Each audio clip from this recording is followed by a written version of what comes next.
Amém? Mais amém. Com as misericórdias. Misericórdia. Né? 14:22 de Mateus. Amém. E a gente vai ler essa leitura aqui por completa, né? Esse títulozinho, essa passagem diz assim, ó. Logo em seguida, Jesus insistiu com os discípulos para que entrasse no barco e fosse adiante dele para o outro lado, enquanto ele se despedia da multidão. Tendo despedido a multidão, subiu sozinho ao monte para orar. Ao anoitecer, ele estava ali sozinho, mas o barco já estava consideravelmente distante da terra, fustigado pelas ondas porque o vento soprava contra ele.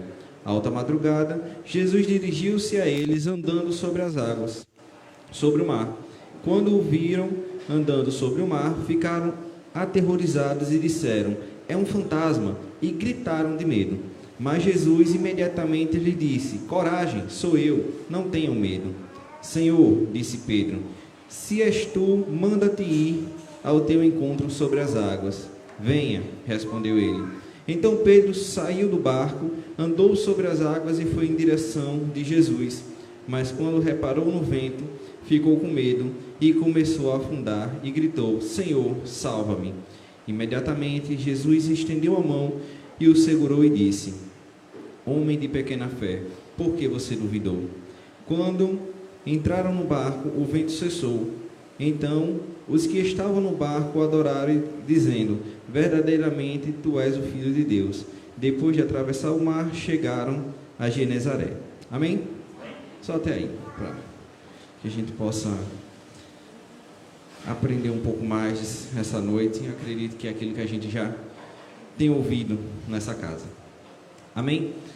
A palavra de Deus, ela traz muita instrução, né? A gente tem alguns livros, né, que tem históricos, e esses livros você lê e traz algumas instruções. Existem alguns livros que parece que são mais compactos, ou seja, em poucos versículos, em poucas linhas, ela traz muita instrução.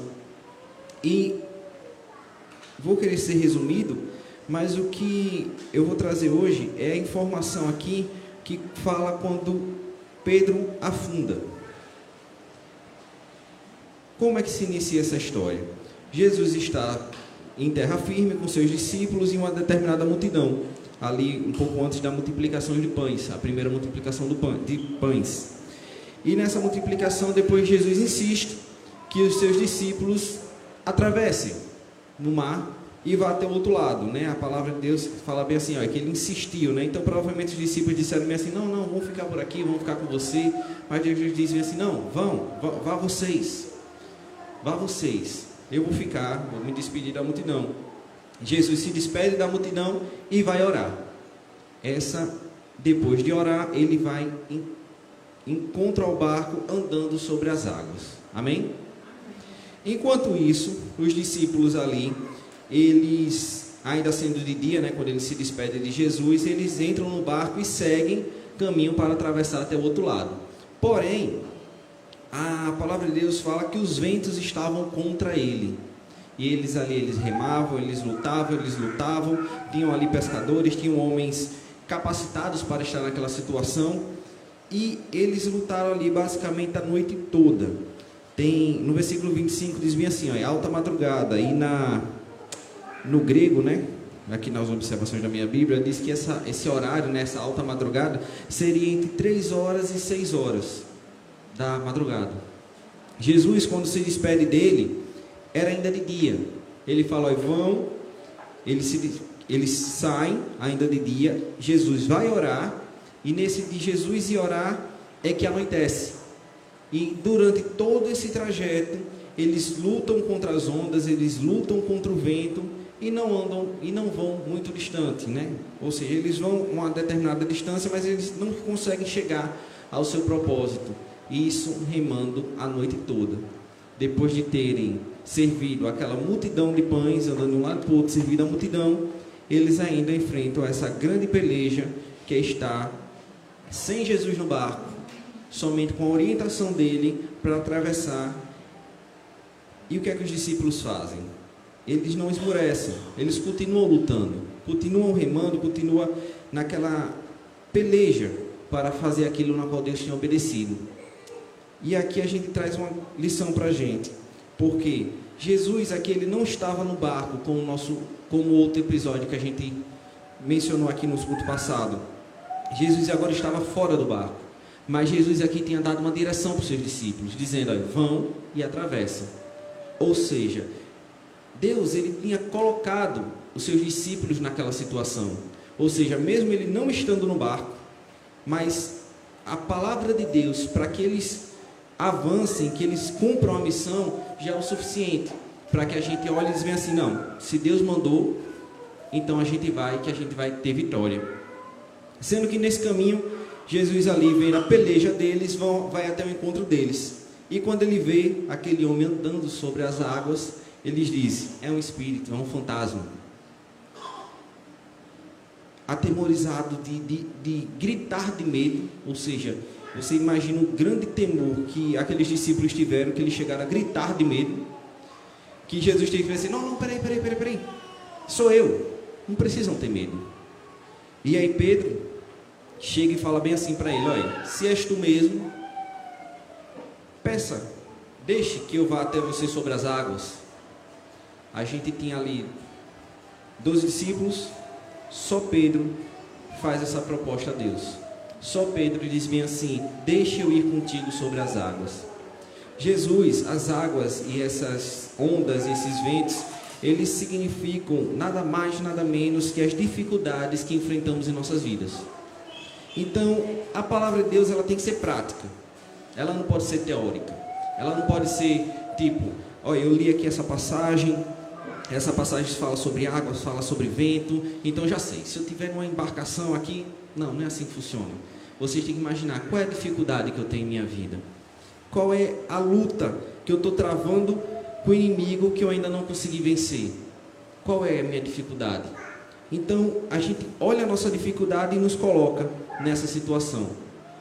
Então, vendo a nossa dificuldade, vendo a dificuldade dos discípulos ali, Jesus chega e diz assim: olha, sou eu. Ou seja, não tenha medo não, eu não estava no barco, mas enquanto vocês estavam aqui prevalecendo sobre as ondas, ou seja, lutando, remando, enfrentando essas ondas, eu estava observando vocês, eu estava olhando suas dificuldades, eu não abandonei vocês. E naquele momento ali que eu acredito eu ser o mais difícil, ele chegou junto, ele não abandonou. Deus ele estava com eles. E aí primeiro eles têm aquele medo, depois aí Pedro fala: olha, deixa que eu vá até vocês. Ou seja, ainda foi mais ousado. Por quê? Porque aquele barco ali era um porto seguro. Eles poderiam estar mesmo em meio a ondas e dificuldades, mas eles estavam dentro do barco.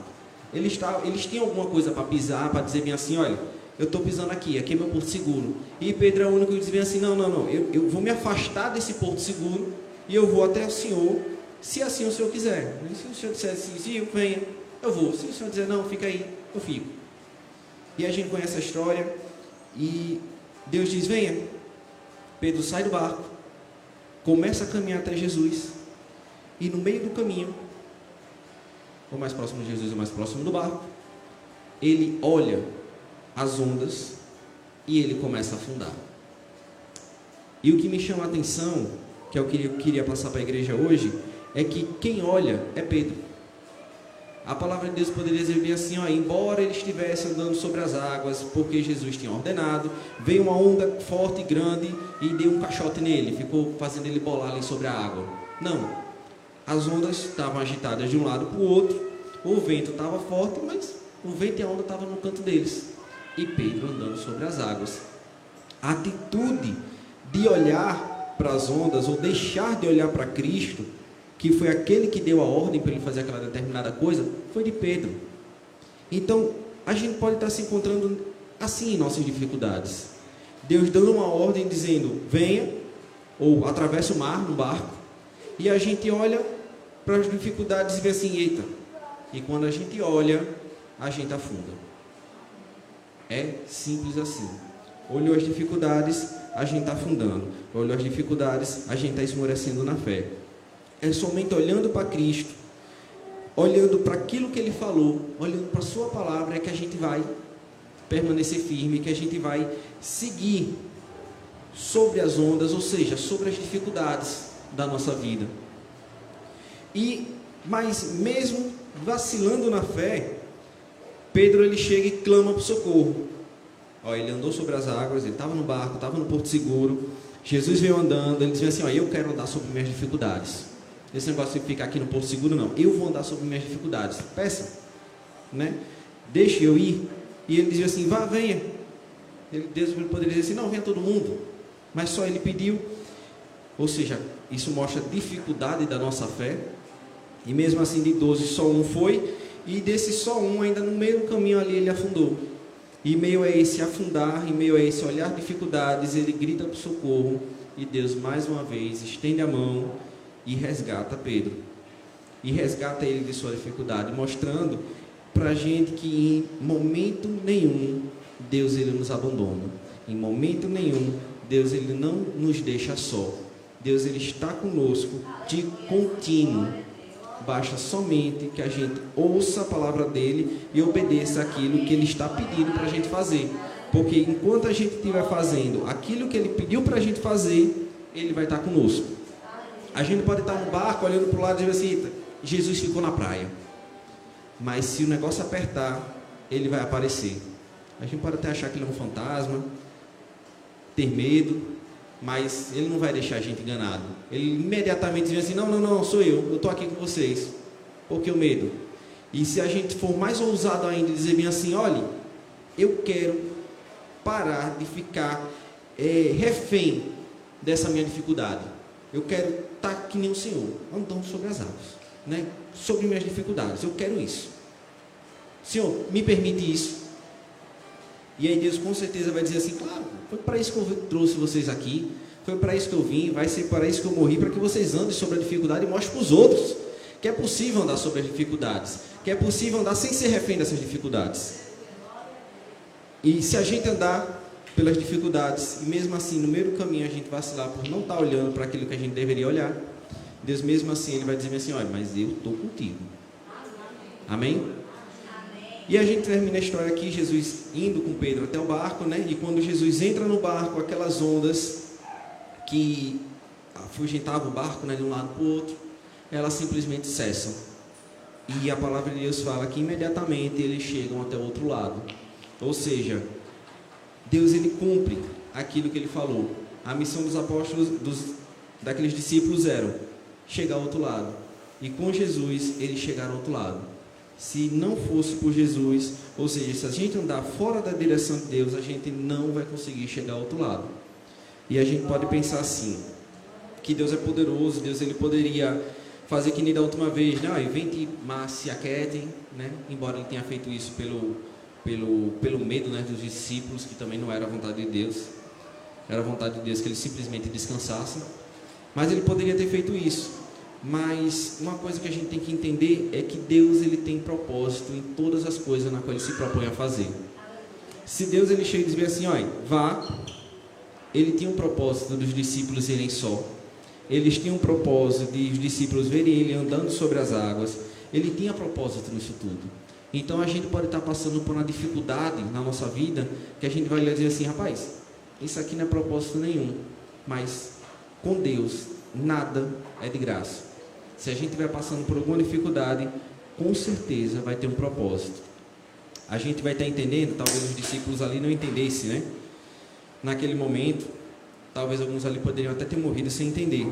Mas hoje a gente olha para essa palavra, a gente olha para essa história e a gente entende o que Jesus fez ali. Quando ele entra no barco, que o mar cessa, eles falam bem assim, olha: verdadeiramente tu és filho de Deus. Ou seja, eles reconhecem mais uma vez que ali era o Cristo. E é isso que nós necessitamos conhecer a Cristo dia após dia, para que quando ele peça essas coisas para a gente diga: viu, vou lá. Jó era alguém que estava em uma situação semelhante a essa. Simplesmente veio sobre ele ondas e ventos e dificuldades que levou tudo que ele tinha. Ele mesmo assim permaneceu firme. E você poderia dizer assim: peraí, mas Jó era fiel, Jó era firme ali. Que propósito Deus teve nisso? Hoje a gente sabe qual era o propósito de Deus. De não só dar tudo a ele em dobro, que eu acredito seja somente uma recompensa pelo que ele passou, mas de principalmente fazer com que Jó conheça a Deus. Então as nossas lutas e dificuldades são para que a gente conheça a Deus. E o que acontece se a gente não enfrentar nossas lutas e dificuldades, ou se a gente correr das lutas e dificuldades? A gente não vai conhecer Deus. E qual o propósito de Deus? Que a gente creia nele, que a gente conheça ele. E Deus, ele não vai privar as dificuldades da gente. Se a gente correr em um determinado momento, ele vai esperar a próxima oportunidade para nos provar de novo, até a gente ser aprovado. Então, que fique de lição isso para a igreja, que a gente não olhe para as dificuldades, porque a atitude de olhar foi de Pedro. A atitude de olhar, a ação de olhar é da gente e não de Deus. Não é a onda que vem sobre a gente, é a gente que olha para a onda e começa a afundar, não é a onda que afunda a gente. Amém?